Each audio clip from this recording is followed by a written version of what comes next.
Today I am doing a flea market vlog again because I'm going to Los Feliz Flea, which is in Los Angeles, in the Los Feliz area, as you would expect from the name.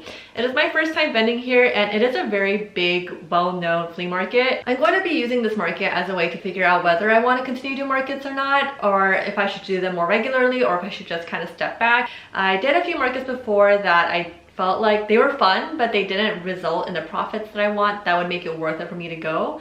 But I did go to Frogtown Flea, I think about a month ago, and that one did pretty well for me, and I was thinking like maybe I need to try out a few of the bigger name flea markets in the LA area before I decide whether or not I want to keep doing markets. I also wanted to use this market as a way to experiment on whether I can do markets completely by myself, so I'm not asking any friends or family to help me out. Today is Friday, the day before the market, and I'm doing the October 21st one. What I need to do is organize my inventory, see what I want to bring. I'm going to take out things I don't want to keep, then figure out what items still need tags, tag those items, pack, and then we'll be ready for tomorrow. So now we're going to head into the garage. We're going to look through my inventory and see what I should take and what I should leave at home. I have 4 racks in here that I want to look through. I have like a storage unit right here where I want to look through those things and see if there are any fall items that I should probably bring out. Let's look through the different racks and figure out what I should do. So over here, these are my new arrivals and things that I am posting on my website starting next week. These will all be coming to the market, but I'm not going to take anything out, I think. So this will just be left as is. These are my skirts and pants, and I feel like I should probably take out anything that's a little bit too summery. This I feel like is too much of a spring summer pattern. This one is more lightweight, so I'm gonna put this one away. This one I don't feel like is gonna fit the vibe of that market. I went through all of my racks and took out the things that I felt were out of season or didn't match the vibe of this market. For this market, that means I just took out all of my summer items. So I have this shelving unit right here which has additional fall items. So I'm going to look through these bins and then we'll see what I'm going to add. Even though I am bringing fall items, I didn't want to bring anything that was too heavy because it is California and it doesn't get that cold here. So that means I just left all of my super thick items at home. Next on the list was separating out the items that didn't have tags yet. So I just went through one by one and checked which ones didn't have tags, mark them on my inventory log so that I can make a sticker label sheet later on. This didn't take too long, maybe about 30 minutes or so. I was able to finish figuring out what items need stickers. So now that I'm done with that, I am going to set up my file, print it out at UPS, and then attach them onto the clothes, and then I can start packing. I purchased my labels through onlinelabels.com, I think, and then when you purchase from them, they allow you to use their program that allows you to like import data and stuff like that and make your own labels. I made a CSV file using my inventory log that I always keep for all my inventory, just imported the data, and then it made this sheet right here for me. So now I just need to go and print that out and then stick them onto clothing tags and put that onto my clothing. So I did get my labels printed right here. You can see them in there, and now I'm not gonna put them onto the clothing tags yet, but I already have these like old ones that I took off of orders that I got online, and I'm just gonna pin them all onto the things that need to have tags, and then I'll add the stickers on after. I realize that's a little bit more faster and more efficient when I do it that way. So I'm gonna go ahead and start tagging all of them. This is a very manual process, but I actually enjoy it. It feels kind of therapeutic just to zone out, listen to some music, and tag all of my items. And it didn't take too long either, so that was fun. So now it's organized and tagged and everything. So I have everything by categories. So this is how I'm going to do it. This is my women's clothing right here. That's my men's clothing. And then these are my women's bottoms. And then here is a mix of women's and men's. So this is like the men's jackets and the women's jackets and women's sets. I have to figure out how I want the layout to be. And then once I figure out the layout of my booth, I'm going to start packing these up by category, so I know like exactly where I need to put each bag of clothing. But this is how I want to arrange my booth. This is going to be my men's in the front and my women's in the front as well. My checkout station right here in the back. Then I have women's bottoms here, and then this is the jackets that has both men's and women's clothing on it. And then I'll have my mirror here, and this is like an outfit. And for the front, I'm just gonna have my sign in the middle and then 2 of the outfit displays on the sides. Before I would only have rack, and the checkout will be in the back. But I kind of feel like maybe it's intimidating if people see me like staring at them when they walk in. It just feels like the space is more filled out. Now that I have it numbered out like this, I'm going to bag the items and then just label it with those numbers just so I know which one is which. Now everything is organized. I have it labeled, as you can see, 2A, 2B, 2C. So I had 3 bags per rack. And then I just need to break down everything and then get ready to pack. So I spent the rest of the evening packing, and I like using these bags to store my clothing because it lies relatively flat in my car. So that was all for Friday. I'll see you guys tomorrow. I just made it to John Marshall High School. Right now it's around 8:10, so yeah, I'm filming on my iPhone because I forgot to bring my regular camera, so if the quality is different, that is why. Everything has been good so far. I packed the car yesterday night, so hopefully setup is okay. I'm just mostly worried about setting up the canopy. Once I got to my spot, I landed everything onto the floor.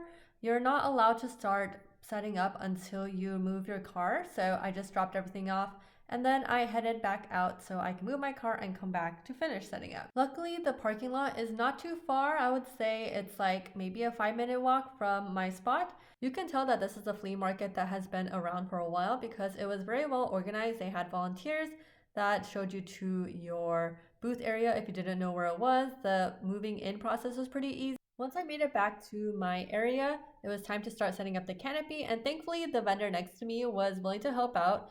He helped me set up my canopy and I also helped him set up his, so it was mutually beneficial, and I'm so glad that I was able to find help for this because it's definitely a 2-man operation. Next on the list was setting up my racks and just setting up my booth in general. It took a little bit of time, but I was expecting that just because I didn't have any help, and this is what it ended up looking like. So my booth is all set up. I'm gonna show the full view a little bit later because there's a car in my way, but here is the front. On the left side, I have male clothing display, and then, oh my gosh, look at that. I decided now was a good time to take a restroom break because I knew that I would not be able to take one later, and I did not want to be in the same area as the huge fly or beetle. Thankfully, it was gone when I came back. Anyways, this is what my booth looked like. Okay, returning for the booth setup part. So this is my men's vintage rack. I have this little sign right here so people can know. And then just like t-shirts, long sleeves, jackets, pants. And then we have a bag here, some more men's vintage and women's vintage. Bags along the top, my mirror, a display, my women's bottoms, my checkout area. And then this is more women's vintage. It's just like tops, blouses, and some lighter jackets. And so yeah, that is a new setup. I usually have 2 on this side and then 2 on that side, but this time I decided to go for this setup where it's 2, 1, 1. It's just like a better layout. I think it feels more inviting. I'm not staring directly at the customer when they walk in if I'm like sitting right there. There's a mirror so people can try on, and it's like not in other people's way who are shopping. So hopefully this is a good setup and that it works out.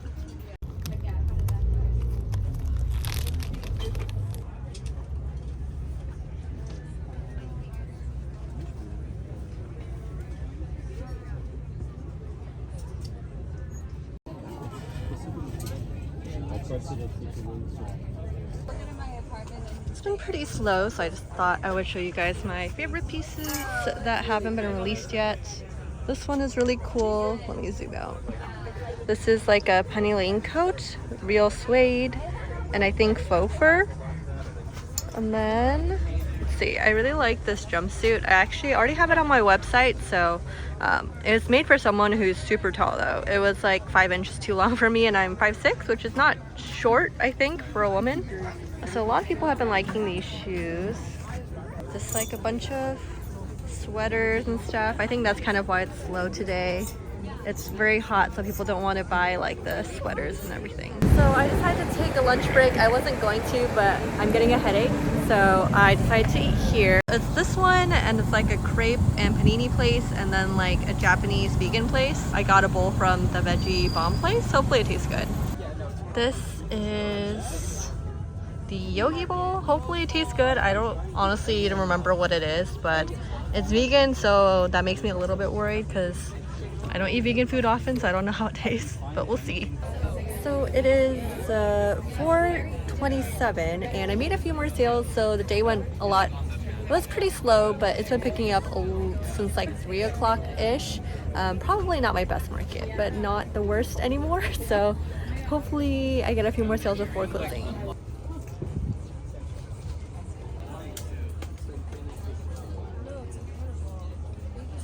Once it hit 5, it was time to start breaking down. Luckily, breaking down is a lot easier than setting up, so this only probably took me 30-ish minutes, a little bit extra because I did have to wait to bring in my car. Everything is packed up. Now it's time to head to the car and then I can load my car. So I got my car and now I'm just waiting to be able to drive into my area so I can load the car. It is pretty packed, so it might be a while before I make it there, but I'll let you guys know when I get there. Made it. Now it's time to start packing the car.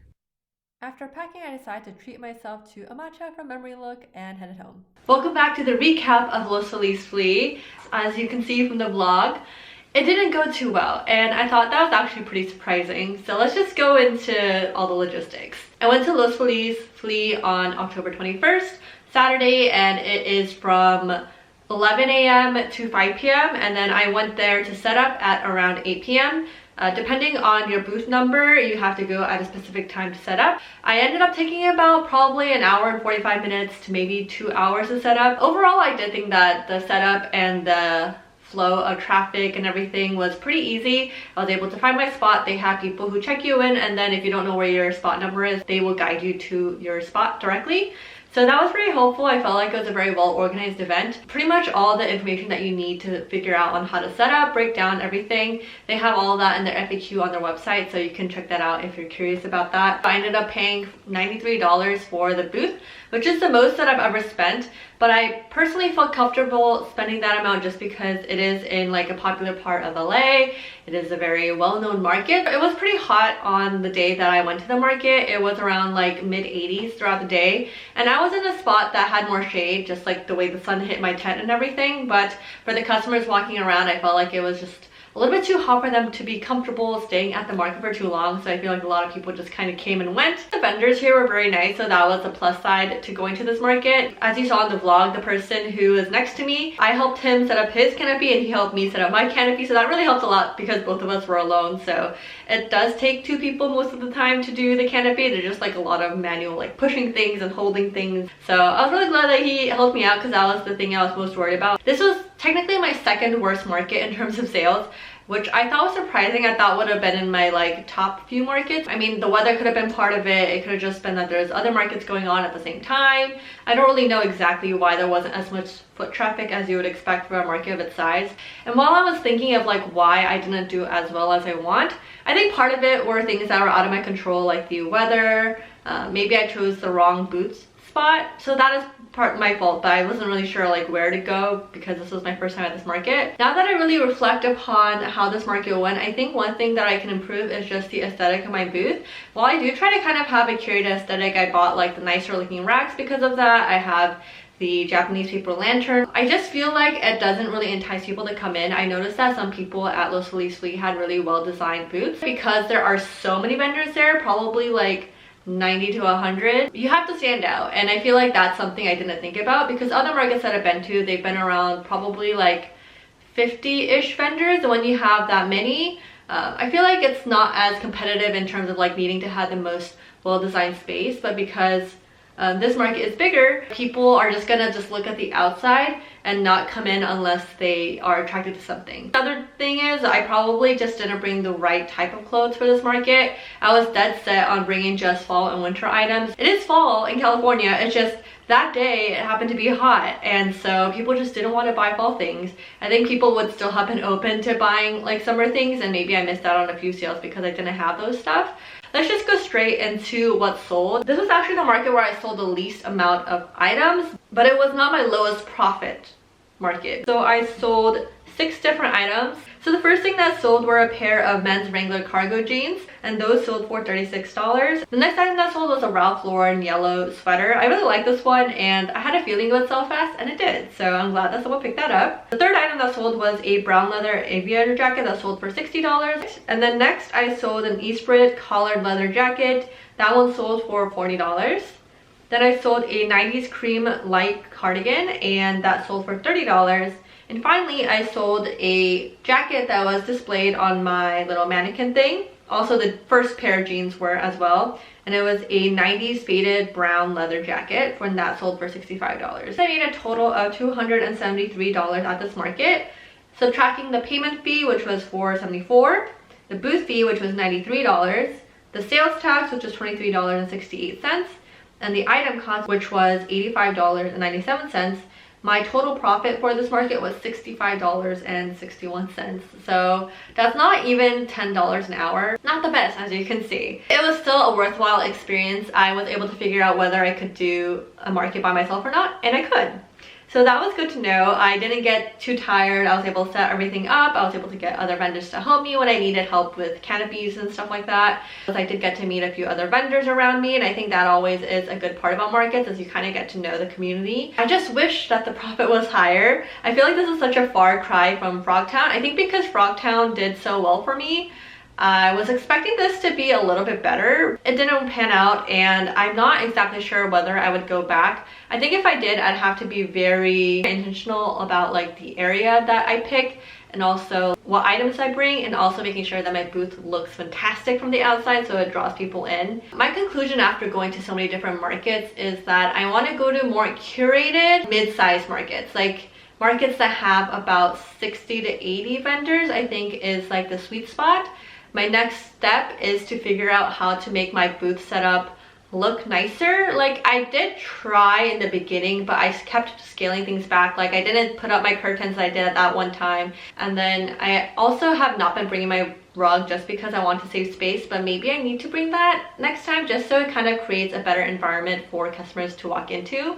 Yeah, I think that's it for this video. Let me know what you thought of this market if you've been before, even as a customer, what you like to see in a market, and what you think I could improve on, what do you think I did well. I'd be very interested in hearing that. So I'll see you guys in the next video.